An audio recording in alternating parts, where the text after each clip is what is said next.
इस वक्त की बड़ी खबर हम आपको सिवनी से बता रहे हैं। गोंडवाना गणतंत्र पार्टी के पूर्व विधायक राम गुलाम उइके जी पहले सर्वप्रथम अपने गिरेबान में झांक कर देखें, फिर भाजपा सरकार या कांग्रेस सरकार या पार्टी से मुंह लगाएं। सच्चाई क्या है आप भी जानते हैं और भाजपा तो जानती ही है, मगर कांग्रेस ही पूरी जान चुकी है। और आप राजेश शिवहरे को मत समझाओ कि गोंडवाना गणतंत्र पार्टी के पूर्व विधायक राम गुलाम सिंह जी आखिरकार क्या है। अधिक जानकारी के लिए हमारे साथ जुड़ चुके हैं सिवनी से जिला ब्यूरो राजेश शिवहरे। राजेश जी बताइए।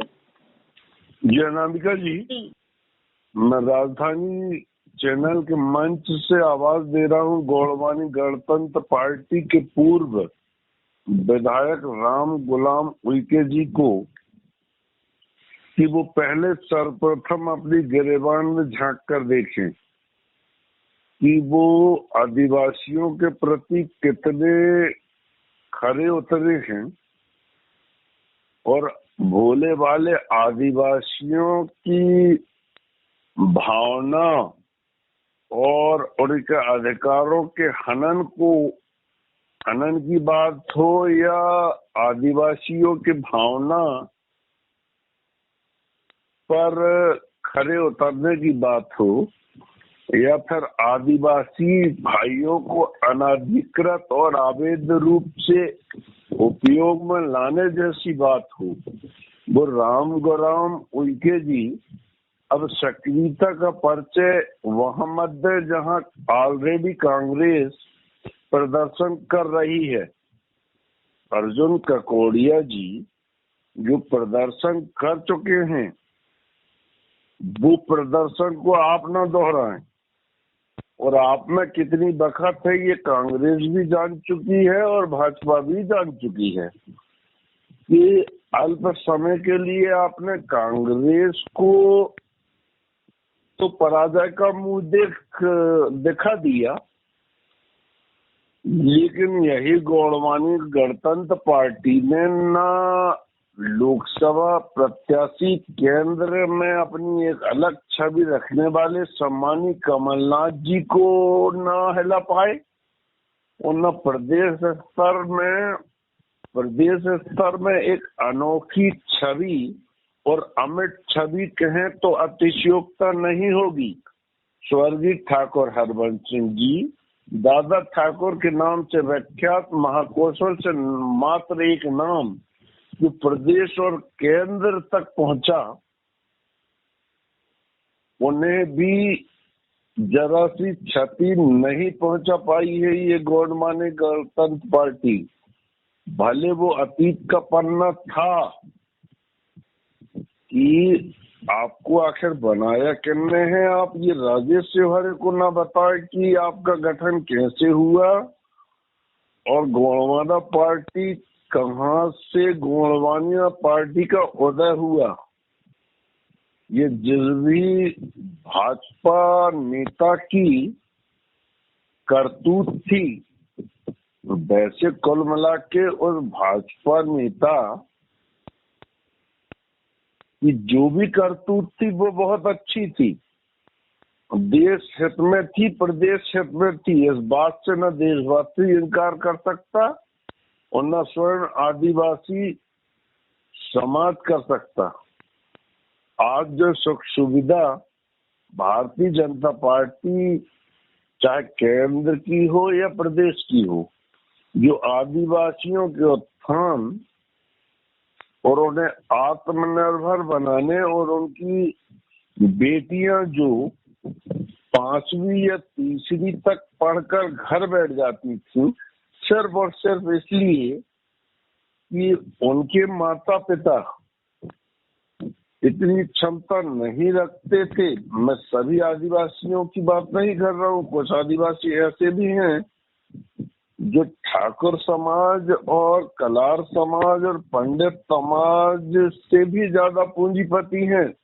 वो अलग सब्जेक्ट है कि वो हमारे चंदेनी वाले सरपंच साहब टोपी वाले हों, छपारा जनपद पंचायत क्षेत्र के चंदेनी ग्राम जो आज भी विधानसभा सिवनी में आता है, और चाहे वो केवलारी विधानसभा क्षेत्र के रमेश काका जी हो जो सरपंच भी रहे और जनपद सदस्य, वो भले ही इसका प्रदर्शन करते रहे कि हम आदिवासी हैं और कतड़ी होड़ के भी खाया है, तो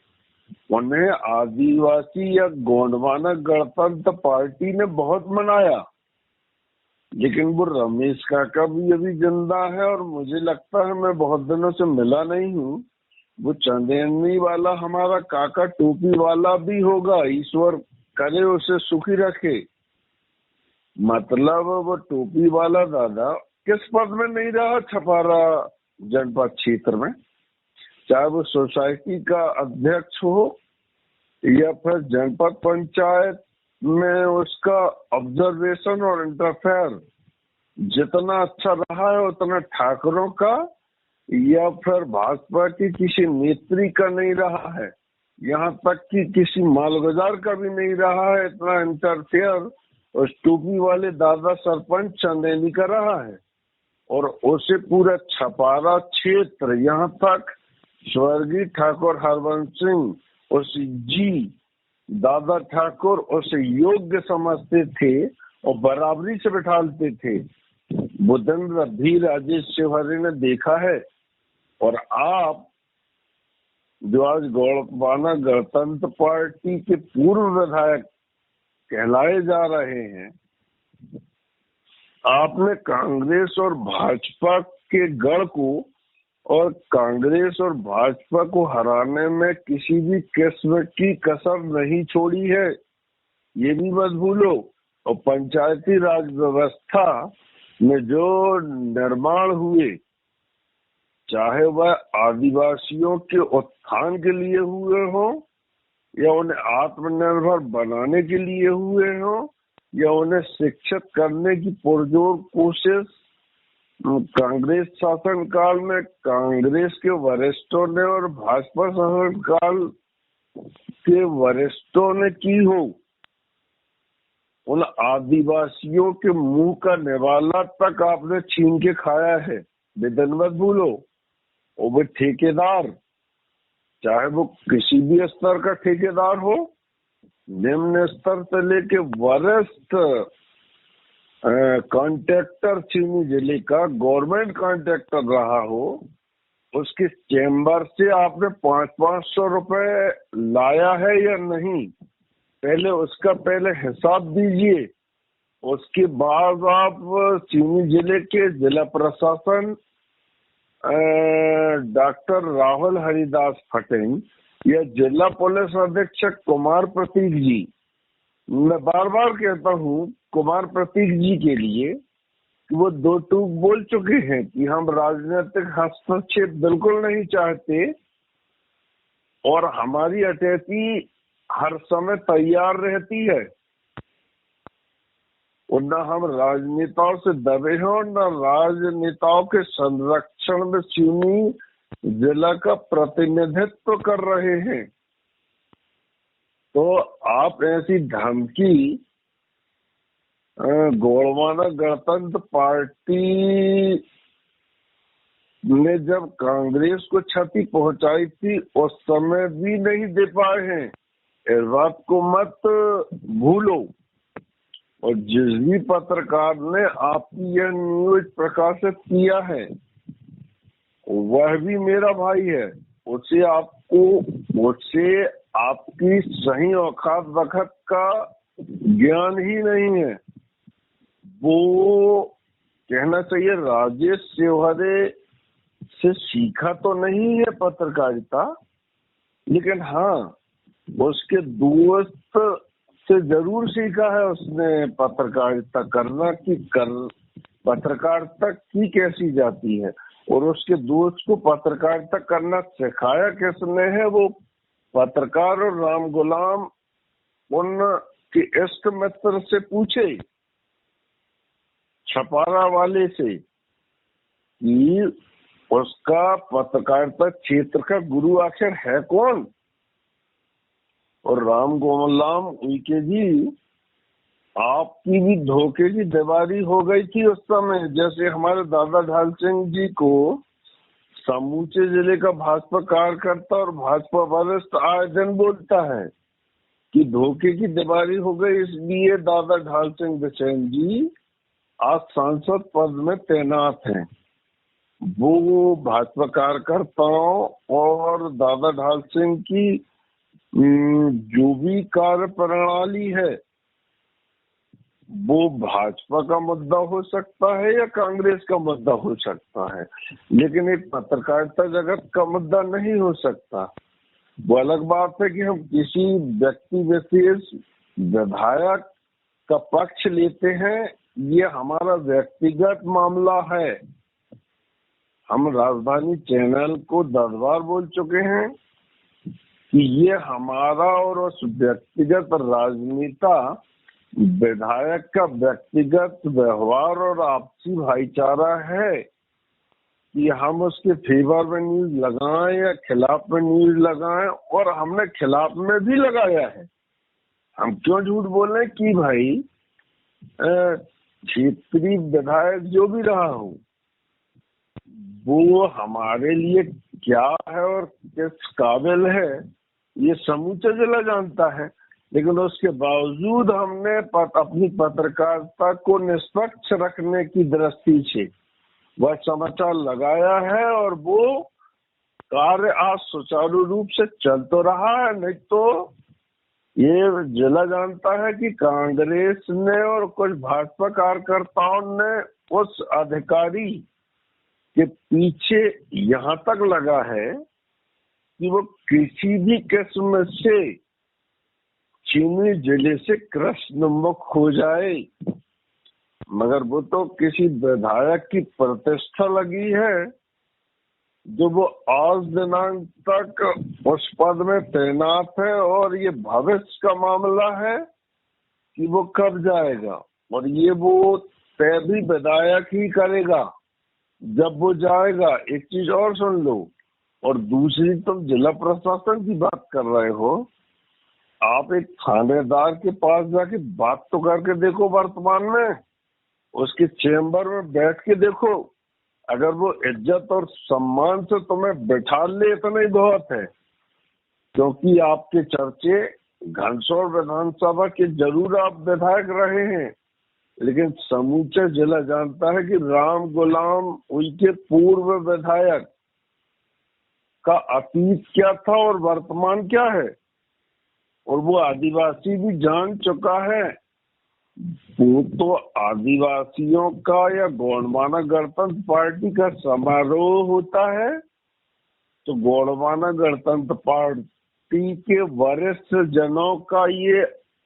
कहना चाहिए अपनापन और छोटापन और बहुत ही व्यवहारिकपन है कि आपको मंच दे देता है, नहीं तो तुम उस योग्य भी नहीं हो कि आपको किसी मंच में बैठाला जा सके। और जिन आदिवासियों की मुखा का पक्ष रखते हुए तुम बात कर रहे हो, उन आदिवासियों से पूछो कि राम गुलाम उनके पूर्व विधायक गौंडवाना पर गणतंत्र पार्टी का कि क्या छवि है उस आदिवासी में। वो दुखी जरूर है वो महिला आज अपने पति के चले जाने से, और जो आप बजरंग दल पर ब्लेम लगा रहे हैं और आधे गांव और लखनऊ की बात कर रहे हो, अब तुम मेरा मुंह मत खुलवाना। वो तो माहौल जिले का बहुत अच्छा चल रहा है, और आदिवासी भाइयों पर जो जिसने भी सुनियोजित ढंग से मारा पीटा है, ये कानून व्यवस्था का काम है। और अच्छी बात है, कानून व्यवस्था जब तक चुस्त नहीं रहेगी तो पक्ष और विपक्ष कम से कम इंटरफेयर तो नहीं कर पाएंगे। मगर तुम राजनीतिक रोटी गोंडवाना की अब सेक सको मध्य प्रदेश में या देश में, ये संभव नहीं है। वो तो एक मौका दे दिया गया था सामने वाले को ध्वस्त करने का, तो वो ध्वस्त हो गया है, और मुझे नहीं लगता उसका उदय हो, और उदय हो भी जाएगा तो वो सिर्फ तुम्हारी वजह से उसका विलुप्त भी नहीं हो पाएगा। इतना भी ध्यान रखना राम गुलाम जी। तो आप ऐसा कोई विवादित बयान न दे। पंडित आलोक दुबे जी साहब स्पष्ट और एकदम दर्पण की तरह साफ कर चुके हैं कि उक्त घटना को देने वाला व्यक्ति कोई भी बजरंग दल से बिलोंग नहीं करता। और जैसे राम सेना की बात कर रहे हो, कभी मोहगांव जाइए, वो राम सेना का मुखिया भी मिल जाएगा आपको। अब मैं उसका नाम नहीं लेना चाहता। और उससे उस व्यक्ति से पूछिए जाकर कि सच्चाई क्या है आपकी, कि आप रहने वाले कहाँ के हैं, सर्वप्रथम किसके मकान में किराए से रहते थे और कहाँ ठेका लिया था, उसके उपरांत पीएससी के किसी स्वर्गीय अधिकारी के कनेक्ट में कैसे आए, और फिर आपने उस स्वर्गीय अधिकारी जो विचारों का धनी था, जात से जरूर वो जैसा भी रहा हो बेचारा, लेकिन वो व्यक्ति एक ऐसे विभाग का अधिकारी था जिसे उस समय का कलेक्टर गले में हाथ डालता था। वो कारण भी आपको मालूम है कि गले में क्यों हाथ डाल के बात करता था। ये जिले का हर एक नेता, कांग्रेस का हो या भाजपा का हो, जानता कि किस अधिकारी की बात जिला ब्यूरो राजेश शिवहरे कर रहा है और उस अधिकारी से राजेश शिवहरे के क्या ताल्लुकात थे या क्या संबंध थे। तो राम गुलाम जी, आप अपनी वाणी को विराम दें। वहीं कहीं आप राजधानी चैनल के मंच में या ग्रुप में वो भाई ने डाल दिया है, इसलिए उसको मैं नहीं निकाल रहा हूँ। नहीं तो राम गुलाम जी, आपसे अच्छी छवि रखने वाले घनसौर के शक्ति सिंह जी मेरे मित्र हैं, मगर मुझे लगा कि उक्त कुंवर सिंह जी ने, मेरे दोस्त जरूर है कुंवर सिंह मेरा, लेकिन वह उस विधायक जिससे मेरे जो भी ताल्लुकात हैं ये सिवनी जिला जानता है। सिर्फ उसके ग्रुप में आपकी खबर सामने वाले ने डाला और जिनने आपकी खबर डाला उसे तो मैं निकाल नहीं पाऊंगा, लेकिन जिनने उनकी खबर डाला था कुंवर सिंह जी की, उसे तो मैंने तत्काल निकाल दिया, क्योंकि वो लखनऊ से बिलोंग करता है और मुझे मालूम है कि वो लखनऊ में उसकी छवि कितनी अच्छी है ये जिले में है। मैं अपने मुंह से बखान नहीं करता, मेरी छवि और उसकी छवि जिलेवासी अच्छे से जानते हैं। तो राम गुलाम जी, आप राजनीति खूब करिए। सिवनी जिले के बहुत से ग्रुप हैं, आप उनमें डलवाइए अपनी लिंक और उन्हें बाध्य करिए, लेकिन राजेश शिवहरे से आप कहें कि राम गुलाम की खबर निकाल दे तो राम गुलाम जी आपको याद हो या ना हो, मैं याद भी नहीं दिलाना चाहता। ये वही राजेश शिवहरे है, वैभव लक्ष्मी ट्रेडर्स वाला। बस इतना ध्यान रखना आप। और वो घुनई के 4-5 लड़के बेचारे आज भी रोते हैं तुम्हारे नाम से, और वो कौन कौन है उन्हें याद करो और उनके पास जाओ कि उन्होंने राजेश शिवहरे को अपनी बीती क्या बताई थी। जी अनामिका जी। राजेश जी, तमाम जानकारी साझा करने के लिए आपका बहुत बहुत शुक्रिया। जी।